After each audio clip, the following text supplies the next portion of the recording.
El siguiente invitado es un amigo que yo cultivé esta relación digamos, por este tema de la virtualidad, ¿no? Yo produciendo un programa de radio, uno buscando talento fresco, gente de mucha valía y que no fueran los tres gatos en República Dominicana que hablan de lo mismo. Pues me encontré tremenda sorpresa y es un dominicano, primero, brillante, que vino hace un par de años solamente a residir nuevamente en nuestro país.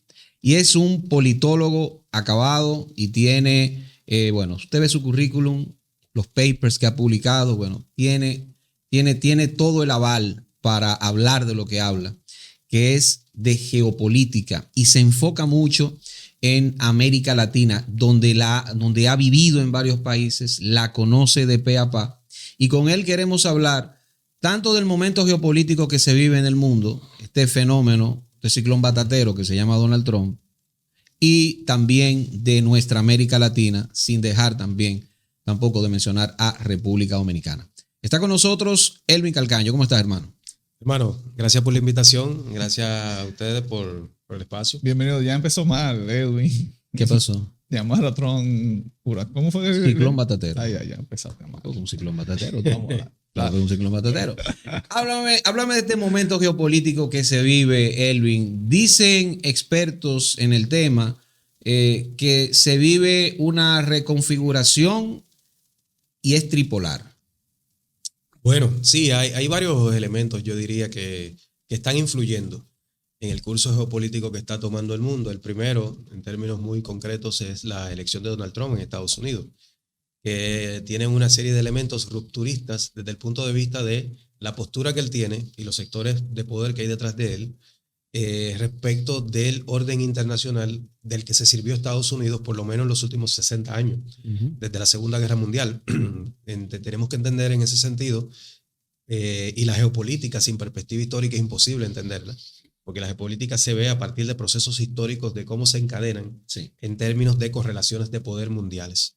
Entonces, el mundo tal como lo estamos viviendo, y en gran medida todavía, es un mundo signado por la arquitectura de gobernanza mundial que se crea al final de la Segunda Guerra Mundial en el 1945 a partir de la voluntad de los Estados Unidos de Norteamérica, que tuvo a su vez tres claros elementos. Primero, el dólar como la moneda de primacía mundial, la moneda a partir del cual se desarrolla la gran parte del comercio en el mundo. Segundo, los organismos internacionales como la ONU, donde en algunos de ellos más del 40% del presupuesto lo pone Estados Unidos, y quien pone el dinero pone la palabra, ¿no? Y es el que marca qué se hace.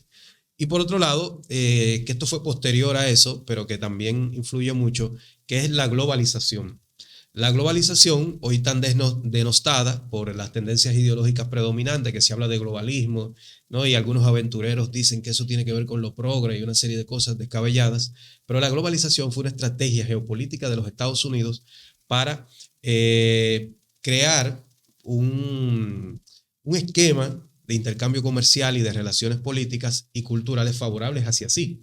Por eso la geopolítica empieza a desarrollarse a través de una serie de autores en universidades centrales de los Estados Unidos muy articuladas al Pentágono, Penn State, la Universidad de Virginia, Cornell. Ahí empiezan una serie de autores y de investigadores a hablar de esta cuestión de la globalización, que luego, a partir de los años 70, con presidencias, las de Nixon, exactamente, el propio Gerald Ford, el propio Ronald Reagan ya en los 80, Jimmy Carter, empiezan a poner secretarios de Estado y funcionarios importantes en la materia de política exterior que estaban influenciados por esa visión.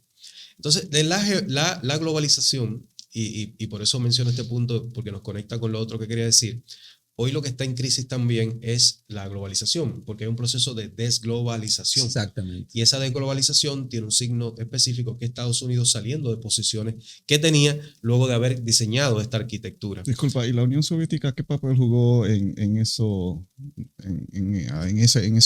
época? O sea, ¿en qué afectó a la globalización? Sí, la globalización fue una estrategia para debilitar a la Unión Soviética. La globalización fue una de las principales estrategias mediante las cuales Estados Unidos derrota finalmente a la Unión Soviética. No la derrota en términos directos por un enfrentamiento militar, como sabemos, pero sí porque le fue creando unas condiciones que la fueron cercando. Y la Unión Soviética empieza luego a colapsar internamente hasta que ya se disuelve en el año entre 1990 y 1991. Pero decía que esa globalización tiene hay varios tipos de globalización. Una cosa es la globalización financiera, que está marcada cuando se cambia el esquema del patrón oro, que se sale que se inaugura, perdón, ese esquema se sale y se crea y después se sale de ese esquema. Otra es que la globalización financiera también está muy vinculada a un capitalismo que pasa del capitalismo productivo al capitalismo financiero, donde las finanzas tienen una preponderancia cada vez mayor en los productos internos de la economía mundial y de cada país, que eso va en desmedro del trabajo, ¿no? Cuando uno ve los datos, uno se da cuenta de que la participación del trabajo en el PIB en los años 70, 60, 50 y 60, la mejor época del capitalismo, por cierto, en términos de calidad de vida y de productividad, la participación del trabajo de aquel tiempo comparada con la de hoy pierde. O sea, el trabajo cada vez tiene una participación menor en el producto de las economías y que eso se repercute en menos salarios para los trabajadores, menos avances en derechos salariales y demás. Entonces, una cosa es la globalización financiera, otra es la globalización cultural, que es la que no le gusta a los sectores muy conservadores, que es la globalización que se impulsa desde los aparatos de producción cultural norteamericanos, Hollywood, etcétera, que tiene que ver con la promoción de unos ciertos estilos de vida, con ciertos esquemas identitarios, etcétera. Otra cosa es la globalización militar, en el sentido militar, que y es importante señalarla por eso, y con esto voy concluyendo, esa globalización militar se cambian cosas, pero se mantiene en lo fundamental. Porque cuando uno ve el gasto militar que tiene Estados Unidos y del que está hablando Trump y que probablemente va a colocar en que va a ser su primer año ya y que lo veremos en el presupuesto que proponga hacia el 2020, para este año y el 2026, no va a haber cambios fundamentales entre Trump y Biden en ese sentido, ¿no? Entonces, cuando uno ve el gasto militar de Estados Unidos, cómo se distribuye en ese mega ejército con presencia en todo el mundo, uno se da cuenta que respecto de ese tema, la globalización desde el punto de vista de Estados Unidos, de la gestión del poder mundial, sigue igual. Ahora, sí cambia en el aspecto cultural, porque Trump es reaccionario, conservador, y él no quiere saber de cuestiones LGBT, de cuestiones identitarias, eso lo va a descabezar los organismos internacionales, porque los sectores que rodean a Trump, que fueron muy preponderantes en lo que fue este proyecto 2025, que me parece que en la Heritage Foundation. Exacto, la Fundación Heritage, exactamente. Esos sectores parten de una convicción, y esto es muy importante porque mucha gente dice, ve a Trump como un loco. Tengo aquí un compañero de frente que dice que él es un loco y yo le digo que no. No es un loco, sobre todo porque para llegar a ser presidente de un país tan complejo como Estados Unidos, tú no puedes ser un loco. Si bien en la política de hoy, y en esto es algo que yo trabajo bastante, cada vez más fácil ganar una elección en la política de hoy. Cada vez más fácil, por eso cada vez vamos a ver más personajes descabellados llegando al poder en muchos países. No nos sorprendemos si aquí también, en el nuestro, ¿no? De eso podemos hablar después. Pero Trump no es un loco. No. Y por otro lado, Trump hay que verlo a partir de quienes lo rodean. Y hay una serie de intelectuales, gente muy formada, que tienen la convicción de que muchos de esos organismos internacionales que se crearon en el esquema que estamos hablando han beneficiado más a China que a Estados Unidos. Y que el resto del mundo lo que ha hecho es aprovecharse de ellos en desmedro de Estados Unidos, del trabajador norteamericano. Y por eso plantean la ruptura de muchos de esos organismos, incluso cuestionan la OTAN, etc. Cuestionan la OTAN con matices. Porque en términos de gasto militar, la vinculación de la OTAN con todo lo que es el aparato de producción de armas de Estados Unidos, eso no creo que lo toquen tanto. Pero sí que hay una convicción de Trump, y eso explica mucho de las medidas que él está tomando, de que este mundo que nosotros creamos, lo que hizo fue beneficiar a China. Porque esa globalización lo que hizo fue abrirle las puertas a China, a la Organización Mundial del Comercio. Se convirtió China en la gran fábrica del mundo y los acumulados que China fue generando con eso, lo que ha hecho es para crear capacidades internas con las cuales competir con nosotros. Y por eso es que hoy China te saca una inteligencia artificial que en 2 días pone patas arriba al mercado y en 2 días destruye todas las previsiones que habían con las grandes inteligencias artificiales americanas que venían trabajándose ese año. En 2 días te desmonta todo eso por las capacidades que ha ido acumulando China. Por eso yo digo que si bien yo difiero con casi todo lo que Trump plantea en lo personal, en ese aspecto, visto desde la perspectiva americana, él no está tan equivocado. Es verdad, el mundo de los últimos 30 años es China el gran ganador y por eso China está encaminada a superar a Estados Unidos en la mayoría de los ámbitos importantes. Cuando uno ve los factores que más inciden en la economía y en la construcción del poder en el siglo XXI. En todo China, si no superó Estados Unidos, lo está superando. Inteligencia artificial, robótica, ingeniería genética, patentes, en todo China. Si ya no lo superó, lo está superando Estados Unidos. Pero China ha aportado un gran esfuerzo en cuanto al trabajo de la gente que trabaja. Pero Estados Unidos ya hace bastantes décadas que la gente ya no está acostumbrada a trabajar en las fábricas, ya esa mano de obra ha sido suplantada. Entonces, estas políticas que está haciendo Donald Trump, yo pienso que él, para que funcionen, necesita el respaldo de la gente que vaya a trabajar a las fábricas de ensamblar de autos, al campo. ¿Tú crees que el estadounidense está dispuesto a eso? Bueno, eso hay que verlo. Trump, una de las cosas que él plantea, que es muy complicada, que lo pueda realizar, es volver a traer esas fábricas y empresas hacia los Estados Unidos. Una de las características de esta globalización fue la desterritorialización del capital. Muchas empresas que constituían lo que se llama el Rust Belt en Estados Unidos, que es el cinturón industrial que va desde Pensilvania, llega hasta Illinois, o incluso un poco más, ¿verdad? Podríamos hablar hasta de Missouri. Ese cinturón industrial, que era el que sustentaba la gran industria americana del siglo XX, se fue moviendo paulatinamente esas fábricas a China, a países del sudeste asiático e incluso a países como México, ¿no? Las grandes maquiladoras. General Motors, por ejemplo, se fue para México. Claro, produce gran parte en México hoy día. Eso, Trump entiende, yo creo que correctamente, que no benefició al trabajador americano. De hecho, Donald Trump es una expresión política. El hecho de que él haya surgido en el 2016 cuando surgió es una expresión del malestar del americano blanco promedio de clase media con esa situación que significó su empobrecimiento. Hoy día los jóvenes en Estados Unidos tienen una perspectiva de vivir peor que sus padres. Ese American Way of Life, que era la vida de que tú trabajabas, estudiabas algo y adquirías un trabajo en una empresa de estas con garantías laborales a partir de la fuerza que tenían los sindicatos, y con eso tú podías decir que ibas a comprar una casa, ibas a comprar un carro para pasear con la familia. Esas cosas muy americanas, ¿no? Comprar una lavadora, una secadora. Sí. Eso se desmontó. Hoy día los jóvenes en Estados Unidos, que para hacerse cualquier carrera universitaria deben de endeudarse, salen de la universidad. Yo vengo de ese sistema con deudas de hasta $100,000 que van a necesitar una vida entera para pagarle. Eso es casi como un impuesto. Entonces, claro, ¿qué pasa?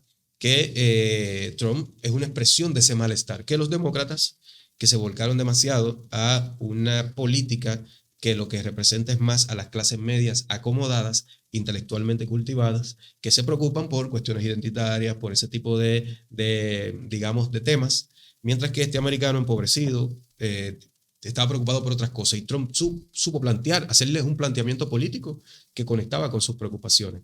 En ese sentido ha sido muy exitoso Donald Trump, y su gran estratega en eso, que fue Steve Bannon en el 2015. Exactamente. Que ellos estaban viendo que hay un malestar y a esta gente hay que hablarle de otra manera. Ya no vale la política de las buenas maneras y todo eso. Y han tenido mucho éxito, están ahí de nuevo gobernando. Si bien me reitero, no coincido en prácticamente nada de lo que esa gente plantea.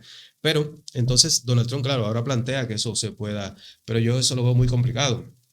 Porque eso no, una de las cosas que marca el mundo actual es que la política ha perdido mucha fuerza frente a la lógica del capital.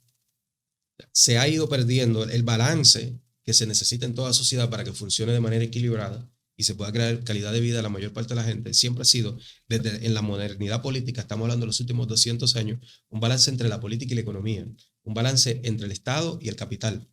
El capital ha ido comiéndose el Estado en las sociedades actuales. Por lo tanto, con los instrumentos de Estado que tiene Trump, yo no sé si él pueda lograr eso. Es un Estado que se ha ido debilitando, contrario a los discursos dominantes, ¿no? de algunos propagandistas de que hay que reducir el Estado, que a mí me da risa eso, como investigador en el área de académica de la teoría del Estado y eso.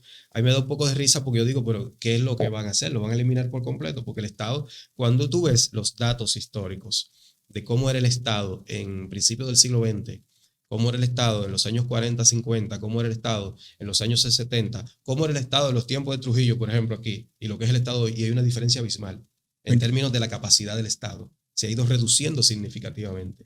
Hoy día la mayor parte de la vida la gente la hace totalmente desconectada del Estado, porque la hace en sus ámbitos privados de trabajo. Y el Estado lo único es para la gente cuando tiene que pagar un impuesto o un policía en la calle, mayormente. Luego hace toda su vida, la despliega sin ninguna relación con el Estado. Entonces, que Donald Trump pueda lograr eso con los instrumentos que tiene, frente a un capital que ha tomado tanta fuerza, un capital girado más a las finanzas, un capital girado más a las tecnologías, pues yo no sé si lo logra. Vamos a ver. Tú dijiste algo, quiero retroceder un poquito, Elvin, que me llamó mucho la atención, y es en el término de cómo ha evolucionado, no sé si evolución se le puede llamar, o digamos, a lo que ha girado el pensamiento de mucha gente, que tú dijiste, la mejor etapa del capitalismo fueron los 50. Sí, del 45 del 45 al 75, sí. ¿Qué características tenía ese capitalismo? ¿Y hasta dónde ese capitalismo hoy puede ser confundido por gente que se dice procapitalista con comunismo? Sí, esa es una pregunta buenísima.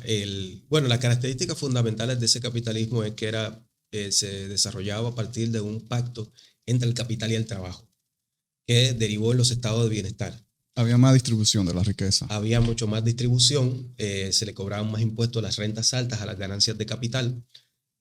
Recomiendo dos autores para ver eso bien. Thomas Piketty, en un libro que se llama Capital e Ideología, un libro de 1400 páginas que tiene una serie estadística explicando eso claramente. Y hay otro libro, que Piketty tiene una perspectiva más de izquierda, vamos a decir, y hay otro libro, una perspectiva de derecha, que es Michael Teller, un autor norteamericano, que tiene un libro que se llama el mito del capitalismo, donde él pone en cuestión, él como capitalista, como hombre de derecha, él pone en cuestión el capitalismo actual porque él dice que tiende a los monopolios y no hay nada más anticapitalista, y eso es verdad, que un monopolio, Claro, porque el monopolio subvierte la competencia, y uno de los fundamentos del capitalismo es la libre competencia.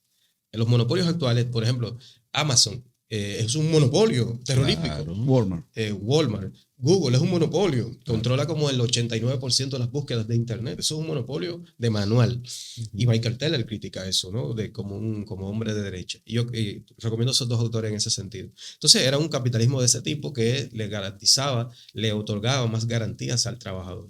Hoy día el capitalismo actual casi no le da garantías a la gente por el tipo de negociación laboral que tiende a hacerse en la sociedad de hoy, y por lo tanto el tipo de contratación, porque el capital tiene más fuerza hoy que el trabajador y se puede imponer más al trabajador. Antes eso estaba más equilibrado. Esas dos correlaciones, la del capital y la del trabajo, estaba más equilibrado. Hoy día la del capital ha ido creciendo con mucha fuerza, y por lo tanto el trabajador, porque tiene que sobrevivir, tiene que ajustarse a los criterios del capital. Entonces, ¿qué pasa? Que yendo a la última parte de tu pregunta, en las sociedades de hoy, cuando sectores, yo me incluyo, proponen un capitalismo más socialmente anclado en ese sentido, es decir, que responda más a las necesidades de la sociedad y no a las necesidades de acumulación del propio capital, porque es otra lógica que no es ni buena ni mala, sino que es distinta. Una cosa es la lógica del capital y otra es la lógica de la sociedad e incluso de la política. Son diferentes. No es que una sea mejor que la otra, son distintas. Entonces, en la sociedad de hoy, cuando uno propone mayor legislación laboral orientada, más garantías para el trabajador, cuando uno propone un Estado más presente en términos de que pueda regular la economía, como se hizo en ese tiempo, pues mucha gente, por la tendencia ideológica predominante de hoy, que es hacia la derecha, dicen que eso es comunismo. Y tú dices, pero espérate, es que eso es lo que se hacía en Europa y en Estados Unidos en el 1950 para combatir al comunismo, para combatir la Unión Soviética.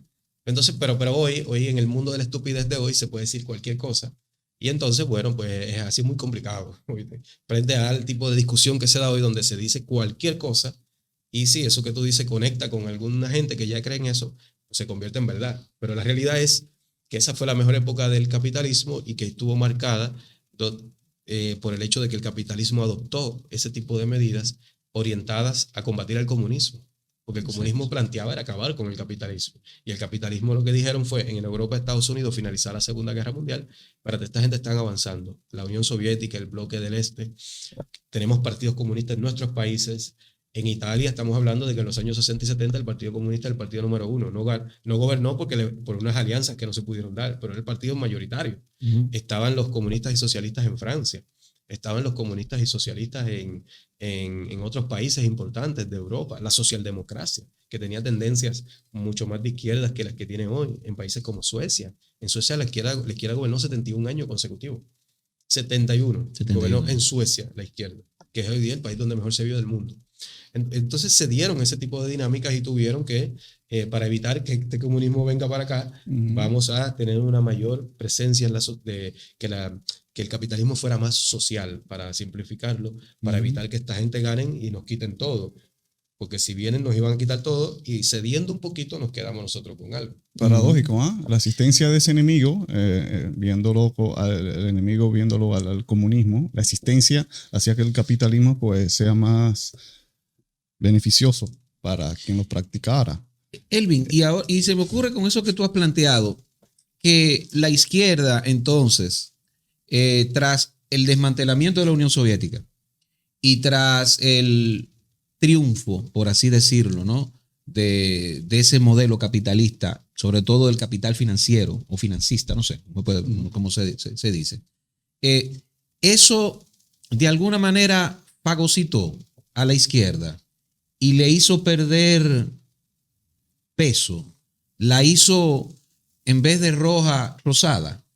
Sí, la izquierda está marcada hoy. Y esto lo hablo en varios países, estaba recientemente en Guatemala participando de una conferencia académica y la gente me preguntaba, bueno, ¿qué pasa con la izquierda? ¿Por qué tiene, cuando uno ve, y esto lo he visto en varios países de América Latina donde he podido estar recientemente, las izquierdas están muy debilitadas en la mayoría de los países, muy debilitadas, salvo en algún país puntual, pero están muy debilitadas y debilitadas no en el sentido de ganar en elección. Una izquierda puede ganar hoy día una elección, pero el tipo de alianza que tiene que hacer y los discursos que debe adoptar lo que hacen es que reflejan incluso su debilidad aún ganando, porque tienen que moverse en una serie de aguas y hacer unos cambios de imágenes, de discursos, para poder ser electoralmente viables en la sociedad de hoy. Entonces, ¿por qué pasa eso? Bueno, fundamentalmente es porque la izquierda viene de una derrota histórica. Cuando cae la Unión Soviética, no solamente es que cae un Estado, una forma de organizar la sociedad, es que cayó el horizonte alternativo al capitalismo. Y la izquierda todo el siglo XX, por una cuestión teórica que venía desde del marxismo teórico de Marx, Kautsky, Sinoviev, todos esos autores importantes, hasta por una cuestión de lógica del poder, de lucha por el poder, la izquierda era un horizonte alternativo al capitalismo dominante, que se convirtió en el sistema dominante desde el siglo XIX en los países de Europa y en Estados Unidos y después en el resto del mundo a lo largo del siglo XX. Frente a ese capitalismo dominante, la izquierda planteó otra sociedad, otra alternativa, otro horizonte, incluso otra manera de entender el ser humano, de entender la vida. Ese horizonte, esa otra manera de entender el ser humano, entender la vida, cuando cae la Unión Soviética, queda desacreditado. Y entonces la gente en el mundo entró en un camino. Fukuyama decía que era el fin de la historia y tal. Obviamente se equivocó. Sí, muchísimo. Pero las sociedades entraron en un camino donde ya no se veían en lo inmediato y de manera realista alternativas al capitalismo. Por eso decía Mark Fisher, un autor muy importante, él dice, estamos en una época del hipercapitalismo, del hiperrealismo capitalista, él decía. O sea, es imposible imaginar algo que no sea el capitalismo hoy día. Y es verdad, eso es tal cual. Porque tú dices, ok, no me gusta el capitalismo, ¿no? Dice mucha gente, yo me incluyo, pero ¿qué es lo que puede ser alternativo? Yo por lo menos no lo veo, pero ni cerca.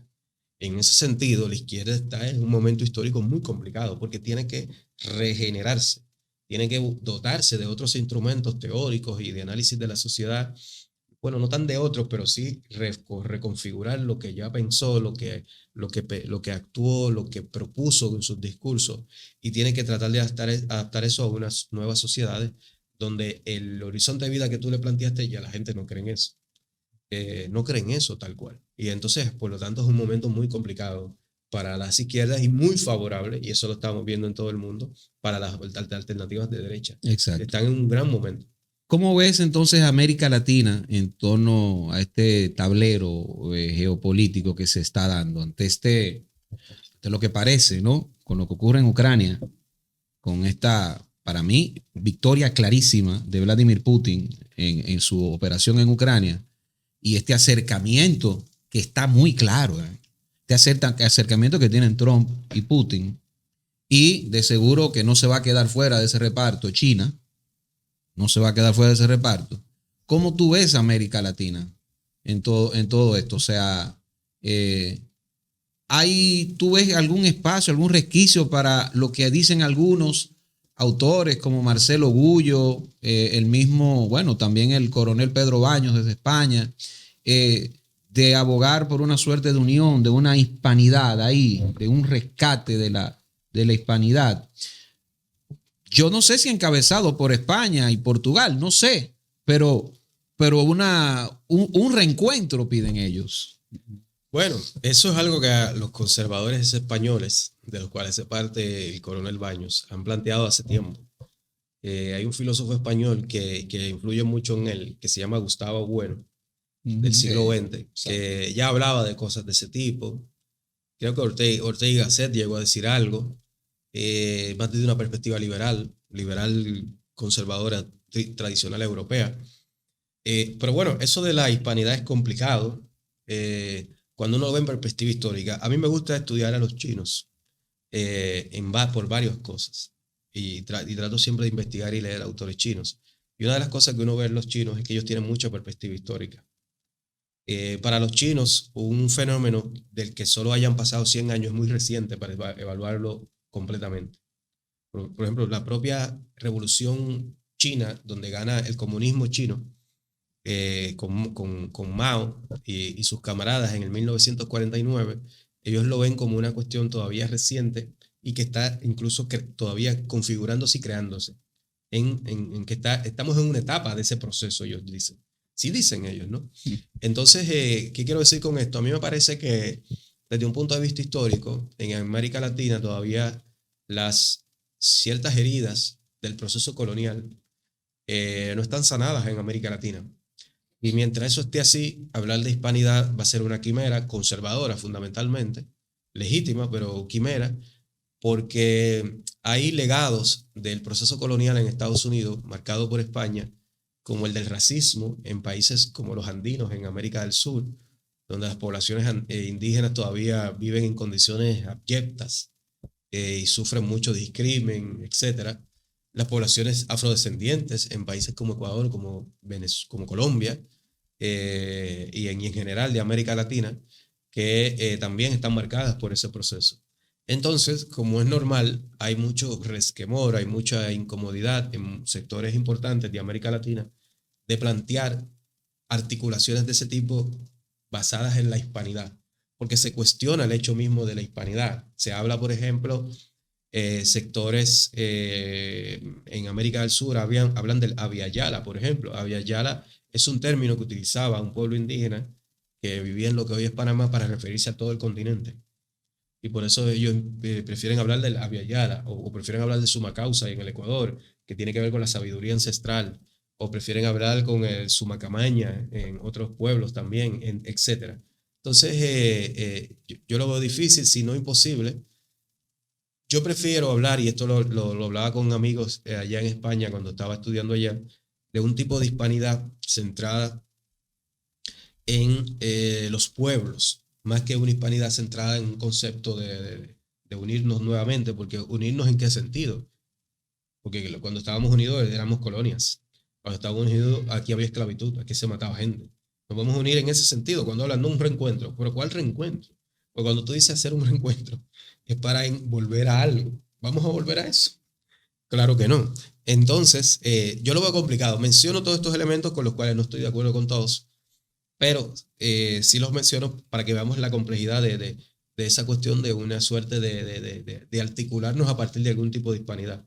Sí es verdad que hay una serie de elementos comunes que nos unen a los pueblos de América Latina, con España incluso. Yo creo que sí, que tenemos que unirnos al positivo, por lo menos. Sí, y yo creo que sí, reconocer nuestras heridas. Mira, tú me hiciste tal y tal cosa. Y está bien que yo no tengo que decir, no sé si decirte formalmente, tiene que disculparte. Quizás no tengo yo que decirte, tiene que disculparte, quizás me lo tiene que decir tú. Ya, mira, yo te esclavicé, no estuvo bien. y vamos a tirar para adelante.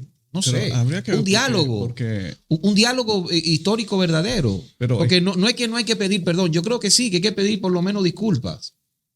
Porque fuimos, como tú dices, fuimos territorio español. Quizás fueron otras condiciones, pero o sea, nos subyugaron, es verdad.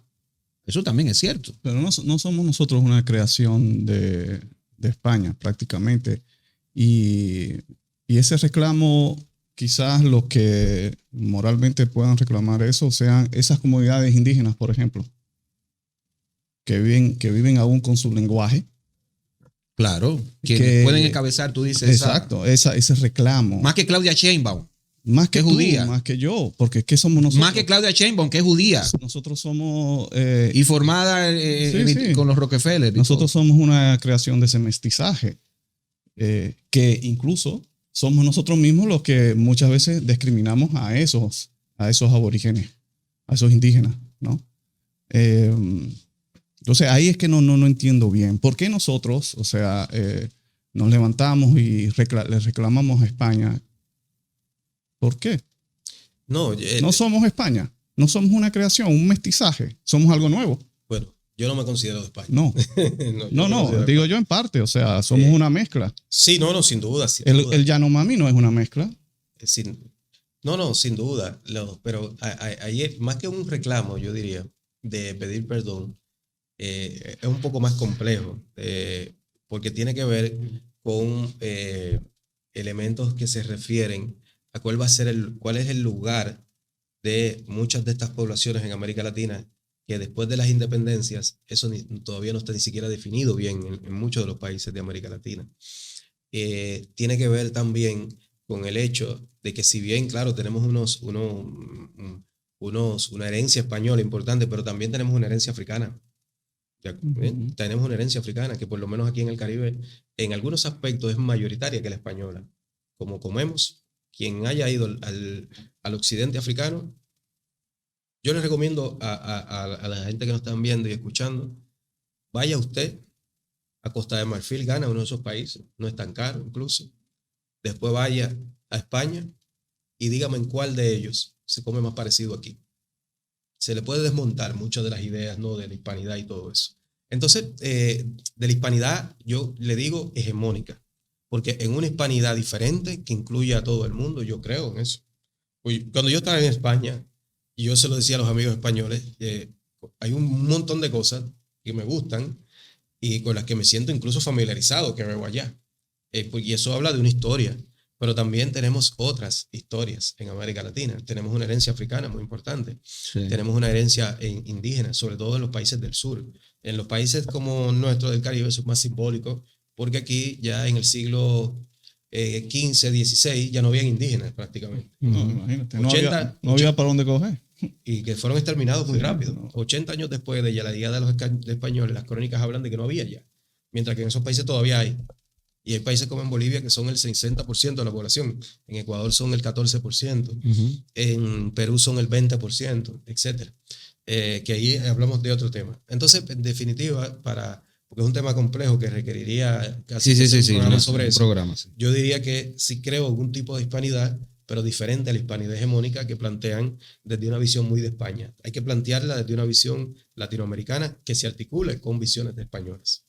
¿Qué crees, antes de parar, porque no podemos pasar este tema sin mencionar, qué crees de la leyenda negra y qué veracidad tú le das a eso?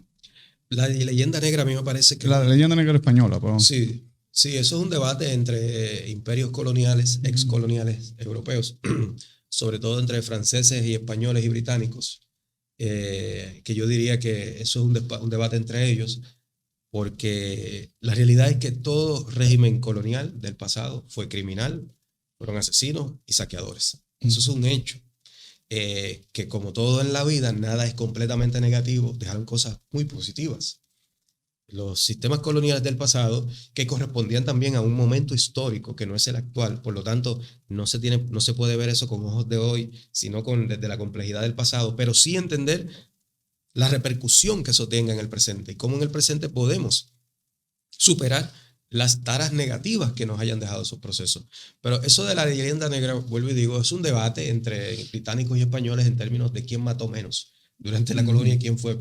Y para cerrar, por ejemplo, uno de los grandes argumentos que dan los españolistas más conservadores es que ellos dicen que la corona española fue magnánima, fue buena con los indígenas, y de ahí las leyes, ¿no?, como la de 1542 que prohibía que se esclavizaran a los indígenas y todo esto. Mira, cuando uno analiza la historia con cuidado y uno lee un libro como La Patria del Criollo, que es un libro muy importante para la historiografía guatemalteca, por ejemplo, uno se da cuenta de que las medidas que tomaba España como esa para que no se esclavicen los indígenas, esas medidas estaban dirigidas a una lucha que había entre los peninsulares de la época, que eran los españoles que venían a estos países, y los criollos, que eran los hijos y nietos de los conquistadores que se habían quedado.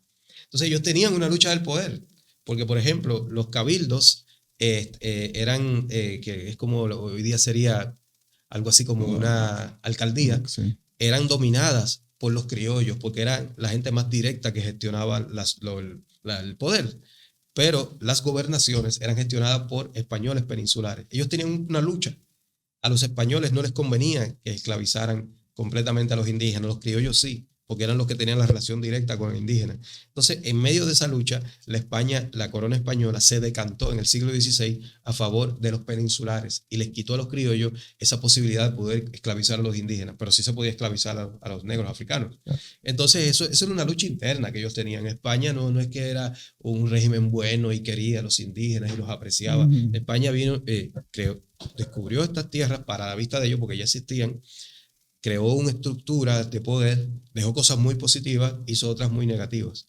Pero eso de que como que fueron buenos y los otros malos, todo régimen colonial es malo para la población autóctona. Esa es la historia. Bueno, República Dominicana, Elvin, porque vives aquí y también conoces bien nuestro país. A nivel político, a nivel social, sobre todo desde lo ideológico, ¿cómo va cifrando el momento que pasa en nuestra nación? En términos así de política concreta, yo diría que hay un partido de gobierno fortalecido por el hecho de que no se avisora en lo inmediato una unión entre la oposición, que es lo que le permitiría a la oposición tener la capacidad política de poder en el 2028 ser una opción de poder más factible, si bien, por otro lado, va a estar muy determinado el actual ciclo político que empezó en agosto del año pasado y se va a extender hasta mayo del 28, cuando haya las próximas elecciones. Cuando haya las próximas elecciones va a estar marcado por el ciclo económico y va a estar marcado también por ciertas dinámicas internas que se están dando que les tocaría más adelante, como lo que pasó con la marcha reciente, ¿no?, a Friusa. Entonces, yo lo vería así, ¿no? El encuadre general, un partido de gobierno que va a estar fortalecido en la medida de que la oposición no puede articularse. Hay dos personalidades en la oposición, Leonel Fernández y Danilo Medina, que no pueden pactar por temas incluso personales. Mientras esos dos líderes estén al frente de la oposición, va a ser difícil que pueda haber una alternativa de poder frente al partido de gobierno, en un país donde el hecho de tú estar en el Estado tiene tanto peso. Sí. Porque la lógica clientelar, porque el Estado es muy fuerte en el sentido de la capacidad que tiene de incidir directamente en la gente. O sea, hay un porcentaje ahí, colchón, que lo tienen ya asegurado. Claro. Cuando tú ves la cantidad de dominicanos que reciben algún tipo de 700,000 empleos públicos. Claro, cuando tú ves los empleos públicos y al mismo tiempo la gente que recibe un bono, una tarjeta, una cosa, tú estás hablando de más de 2 millones de personas.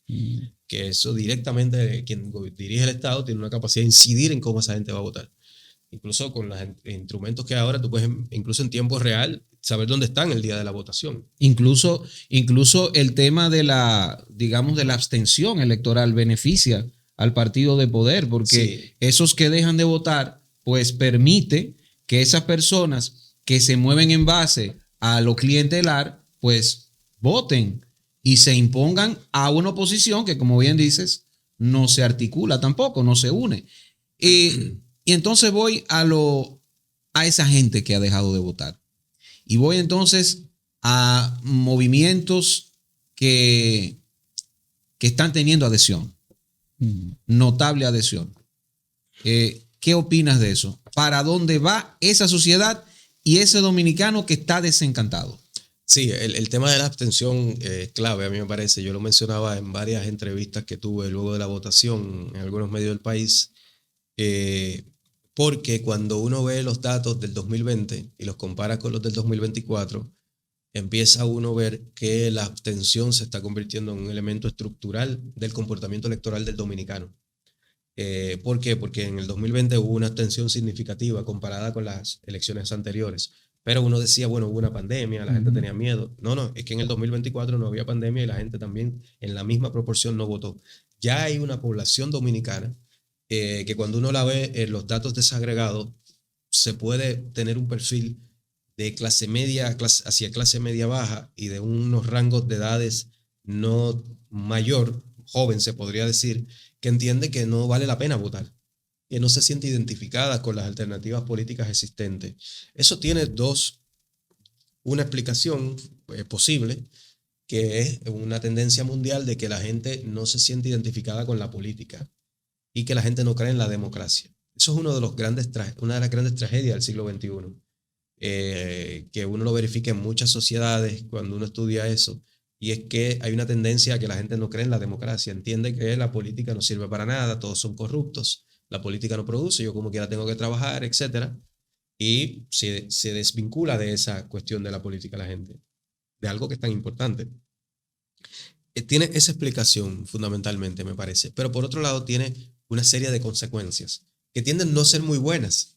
Cuando la gente no cree en nada, termina creyendo en cualquier cosa, se da esa paradoja en la política.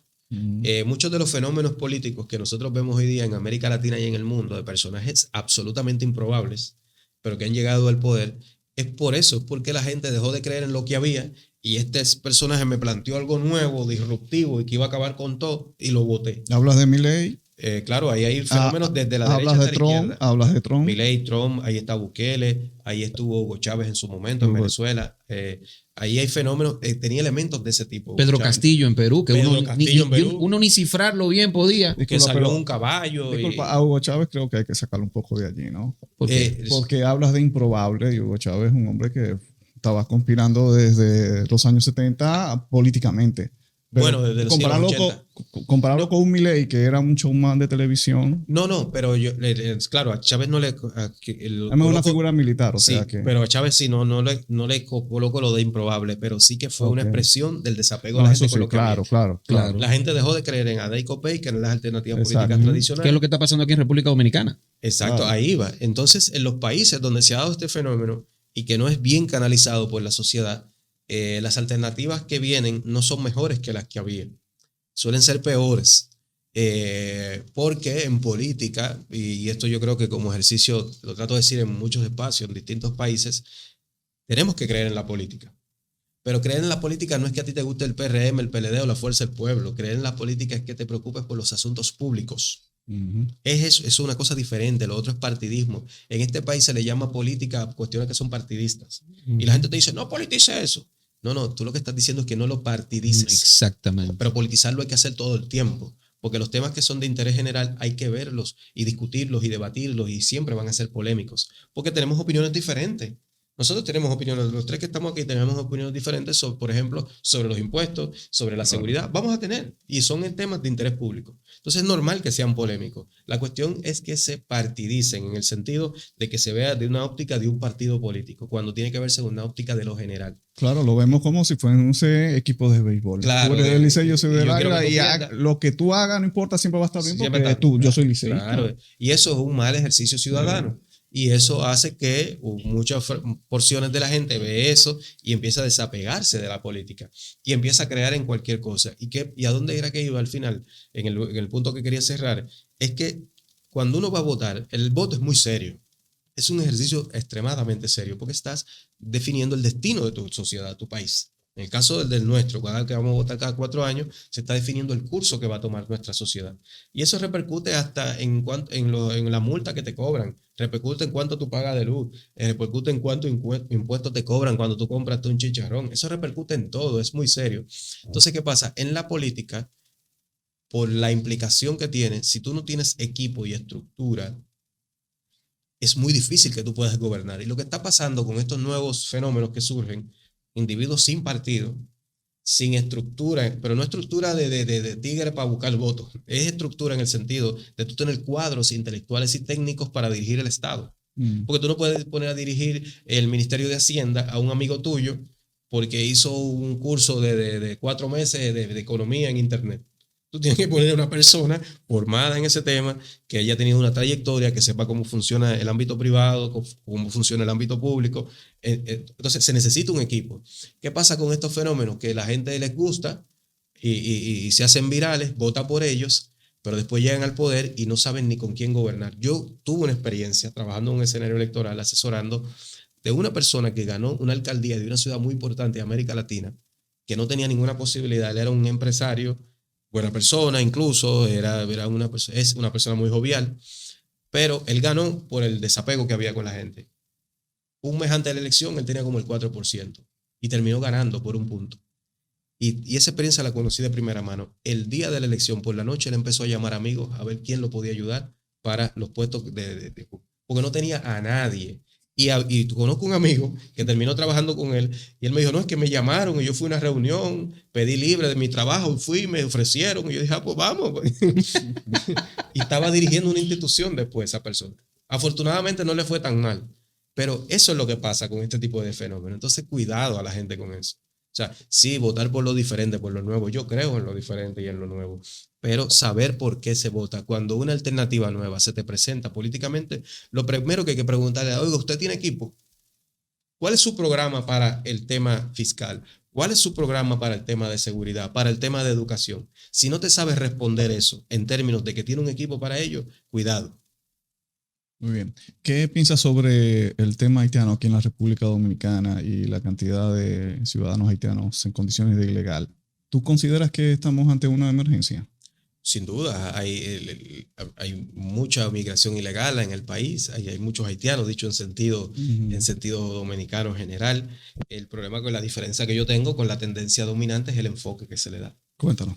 El enfoque reaccionario que eso no lleva a buen sitio en ningún lugar, de que hay que sacar a todo el mundo, a todo el que sea, porque es un enfoque, por un lado, que desconoce la realidad. Si el haitiano viene aquí es porque le dan trabajo. Nadie va a un sitio si no le dan un trabajo, cuando tú no eres de ahí. Y nosotros somos un país de migración. Yo me crié fuera del país casi toda la vida. Y soy hijo de migrantes, dominicanos. Claro. Entonces yo sé lo que es migrar. Y el que migra es porque le dan trabajo en el otro lado. Si no, no va. Nadie migra por gusto, porque a nadie le gusta irse de su tierra. Eso es muy difícil.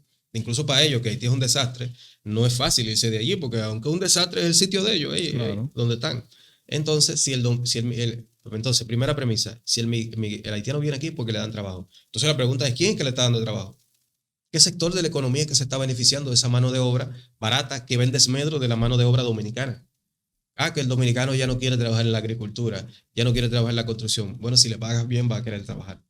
Si le pagas bien, yo soy de un campo productor de arroz del país, uno de los más grandes, y en el campo mío, cuando yo era pequeño, que yo venía, de acuerdo, yo vivía fuera del país, pero venía todos los veranos aquí, todos mis primos, tíos trabajaban sembrando arroz. Ya no hay uno que trabaje en eso. Haitianos trabajan sembrando arroz. ¿Pero por qué? Bueno, porque al haitiano le pagan menos, porque ya los productores y los dueños de tierra y todo el que tiene una territa ya se crea un jefe y lo que quiere es ganar el cuarto y entonces busca un haitiano que le hace el trabajo que le hacían, qué sé yo, 7 dominicanos. Entonces, esa es la primera pregunta. ¿Cuáles son los grandes sectores económicos que se están beneficiando de esa mano de obra porque vienen aquí porque le dan trabajo? Entonces, ese es enfocar el problema. Desde luego que sí, que hay un tema migratorio, hay un tema histórico, hay un tema de identidad, pero yo creería que el asunto es enfocar el problema. A mí me parece que donde hay que marchar no es a Friusa. Donde hay que marchar es a esas grandes empresas que están allí beneficiándose de eso y los dueños de esas empresas haciéndose mega ultra, mega requete millonarios basados en una mano de obra barata que termina afectando al dominicano. Pero se puede pensar de que elegir a Friusa es precisamente dar ese mensaje a ese sector turístico que se beneficia de eso, pero ir ahí. Pero es que los dueños de los hoteles no viven en Friusa. Ni las empresas hoteleras están en Friusa. Friusa es un asentamiento haitiano que se creó a partir de 1984 de haitianos que trabajaron en la construcción de ese emporio turístico que hoy se llama Punta Cana. Se quedaron ahí. Era a la villa de Rainieri a protestar. Yo no sé si sea esa, tal vez sí. O la empresa, o la ir a sede del Grupo empresa. Punta Cana. Y que quienes generan opinión en el país, quienes tienen capacidad de tomar decisiones políticas, que orienten bien la discusión en términos de cómo crear una economía en la República Dominicana centrada en la mano de obra dominicana, bien pagada, y que los que ganan mucho ganen un poco más para que le paguen más al dominicano. Cuando eso ocurra, yo voy a participar de las marchas que quieran. Voy a estar en la marcha que me digan. Si tengo que salir del país o algo, que me paso viajando, pero no viajo y voy a una marcha de esa. Pero mientras tanto sea una cuestión basada en lo que yo veo, en este populismo reaccionario de que hay que sacar a todos los haitianos, probablemente lo plantea gente que hasta contrata haitianos, porque somos el reino de la hipocresía también, Sí. ¿no? Vamos a sacar todos los haitianos, y cuando uno viene a ver, tienen haitianos trabajando en su casa o en su edificio o en la finca. O sea, espérate. O sea, vamos a hablar en serio. Cuando se discute en serio el tema, en ese sentido, de orientarlo hacia crear condiciones para la mano de obra dominicana, bien pagada, y ahí yo voy a estar en la primera fila. Pero hay un problema, eso es verdad. Sin Hay un ninguna problema y hay que enfrentarlo. Y estoy de acuerdo contigo ahí. ¿Tú crees que hay un estado profundo aquí en la República Dominicana? Yo no sé, porque a mí no me gusta el término tanto, porque es medio abstracto, conspiranoico. ¿Tú no crees que hay un estado profundo en Estados Unidos? No, en Estados Unidos lo que hay son sectores de poder que no necesitan ir a elecciones. Claro, una de las formas de llamarles estado profundo, que puede ser correcta, sí. Bueno, entonces aquí en la República Dominicana, ¿tú crees que...? Absolutamente, esos son los que controlan el país. Ya. Eso no buscaban a elecciones. Exacto. Y ganan todo el tiempo. Lo que pasa es que estado profundo es algo que acuñó Donald Trump para decir que hay un sector, ese sector que conspira contra él. Es una estrategia discursiva. Claro, pero en esa trampa dialéctica, Trump también forma parte del estado profundo. Pero Trump tiene Trump también. ¿Qué cosa más del sistema que tú ser multimillonario? Porque no te haces multimillonario en el aire, te haces multimillonario haciendo negocios. Porque parte de ese estado profundo también es quien lo apoya, Peter Thiel. ¿Se llama? Peter Thiel, Thiel, el hombre de Palantir. Claro. Pero también, ni hablar de Elon Musk, Mark Zuckerberg. Jeff Bezos, exacto, porque se pasaron para lo de él. Lutnick, su secretario de comercio, que tiene una fortuna de $18 mil millones. Exactamente. Jared Kushner, su yerno, que es uno de los grandes inmobiliarios. Exacto. Lo que pasa es que esa parte del estado profundo que él lo representa. Trump es lo más del sistema que hay. Exactamente. Es un multimillonario. Él es la otra parte del sistema que es más extractivista. Antisistema de verdad en Estados Unidos, Bernie Sanders. Exactamente. Un tipo que no tiene que ver con el sistema, que no tiene dinero. O gente que no va a coger 500,000 votos, como el profesor Cornel West. Claro, o gente de derecha también, que son porque hay de derecha. Sí, hay de derecha pocos. Exacto. Pero también los hay, pero no es Trump. Pero exactamente. Pero nada, para eso hay que estudiar. Tú eres un poquito. Tú eres solamente un poquito. Hay gente que no está dispuesta a estudiar nada. Gracias por estar con nosotros, Elvin. Que se repita la conversación aquí. No tenemos límite de tiempo. Exactamente. Cuando quieran, un honor estar aquí. De verdad, de verdad el honor es nuestro. Además, tú sabes, tenía mucho tiempo por traer a Elvin. Que Elvin es un hombre ocupado. Sí, felizmente ocupado. Hay que aclarar algo, que cuando uno tiene esta calidad de invitados, pues uno no pierde el tiempo debatiendo las ideas, sino dejando que exponga. Ya ustedes en los comentarios podrán entonces debatir. No, nosotros tenemos nuestro corte para polemizar. Claro. En las entrevistas uno suele que esto fluya. Claro. Y aquí viene, esto es un ágora de verdad. Aquí viene todo el mundo. Sí. Todo el mundo y que piensa diferente, incluso diferente a nosotros. No hay problema con eso. La Quinta Pata, José Maracayo, Edwin Cruz. Recuerda suscribirte, activar campanita, darle a me gusta para seguir creciendo, compartir. Recuerda que estamos en el canal 503 de Win TVO para el Gran Santo Domingo, Siembra TV, de 1 a 2 de la tarde, de 9 a 10 de la noche la retransmisión. También nos puedes ver en el Cibao Central, en las principales empresas de cable de la zona, y en Higüey, en la señal de Telecable Nacional para todo el este del país.